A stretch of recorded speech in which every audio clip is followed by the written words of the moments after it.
Assalamualaikum warahmatullahi wabarakatuh. Selamat pagi anak-anak. Perkenalkan, nama saya Ninit Kurniawati Rahmat. Saya guru dari SMKN 5 Jember. Sekarang kita berada di Prokli UPT atau Usaha Pertanian Terpadu. Nah, kali ini saya akan menerangkan tentang odometer yang biasanya digunakan untuk pengukuran jarak pada mata pelajaran pemetaan lahan atau pengukuran dan pemetaan lahan. Nah, anak-anak, ini adalah bentuk dari odometer sebelum kita rentangkan ya. Ini dilipat. Mari kita buka. Di sini pengaitnya. Kita buka.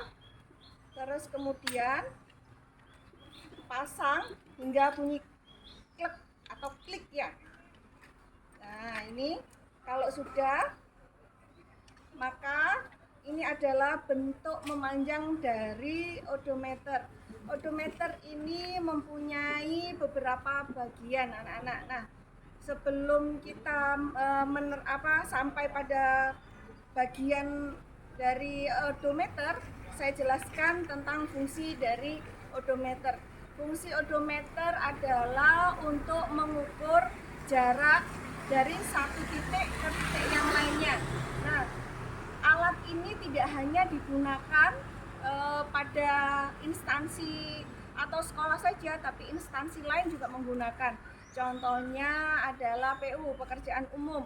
Nah, biasanya kalian kalau di jalan-jalan itu tiba-tiba ada orang yang mengoperasikan odometer ini, bisa dengan jalan kaki atau biasanya ada dua orang naik sepeda motor yang belakang itu memegang odometer. Nah, itu mereka mengukur jarak antara titik satu dengan titik yang lainnya. Itu berapa meter sih atau berapa kilometer sih jarak titik satu ke titik lainnya itu. Nah, itu adalah salah satu dari fungsi odometer. Nah, setelah itu kita masuk pada bagian-bagian dan fungsi dari bagian odometer. Nah, odometer ini mempunyai beberapa bagian anak-anak. Yang pertama adalah ini adalah pegangan ya, pegangan.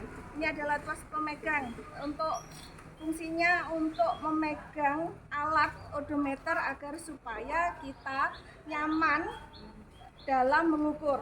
Terus kemudian ini adalah tuas riset. Tuas riset ini ada dua anak-anak, yaitu tuas riset atas dan tuas riset yang bawah. Nah, ini. Nah, loh, gimana Bu? Kok di riset? Ya.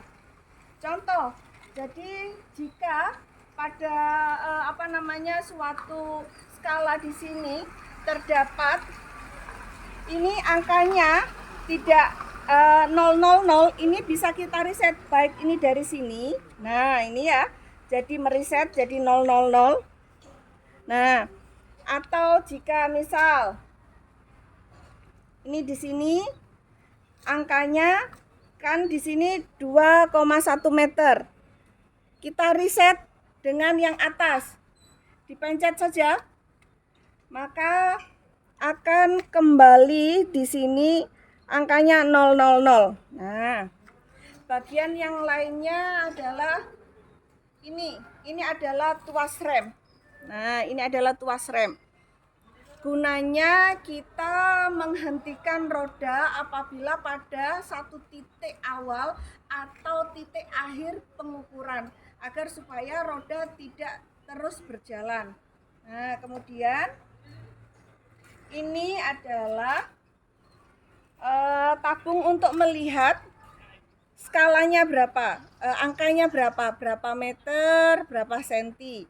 Nah, terus kemudian ini adalah panah untuk menunjukkan titik tempat awal atau akhir.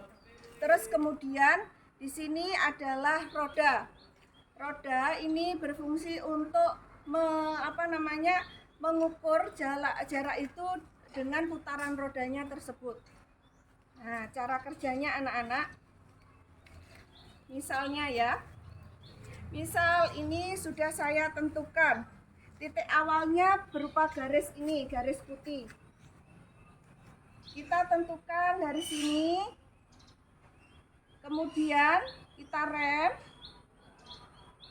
paskan ya, kita rem, terus kemudian kita pencet tombol resetnya, di reset, maka di situ akan 00. Kita jalan lurus, terus kemudian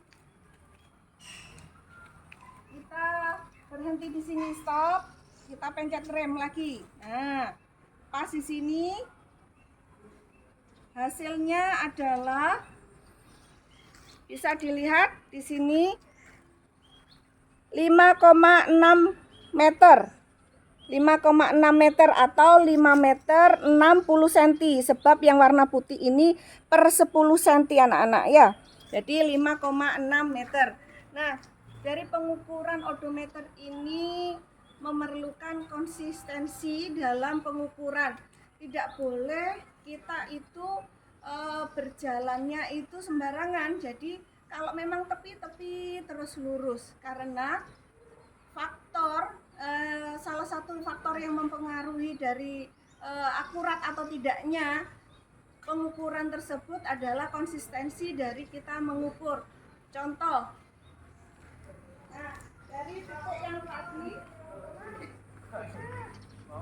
kita tentukan lagi, kita rem. Apabila kita tidak berjalan lurus, maka hasilnya akan berbeda. Mari kita buktikan. Nah, misalnya seperti ini, kalian buat main-main, apakah sama? Nah, stop. Di sini didapatkan 6,0 meter ya, 6,0 meter. Sudah kelihatan 6,0 meter? Nah, ya. Kesimpulannya apa anak-anak? Kesimpulannya adalah dari pengukuran yang pertama kita lakukan dengan pengukuran yang kedua kita lakukan itu mendapatkan hasil yang berbeda. Kenapa? Karena ini kalian tadi mengukurnya tidak konsisten pada satu lurus terus. Ini berkelok-kelok ya. Nah, ini menyebabkan data tidak valid. Nah, itu tadi anak-anak dari saya tentang pengukuran jarak dengan menggunakan alat odometer. Semoga apa yang saya berikan ini bermanfaat untuk kalian semua. Silakan dicoba ya di sekolah kalian masing-masing ya. Sekian, wassalamualaikum warahmatullahi wabarakatuh.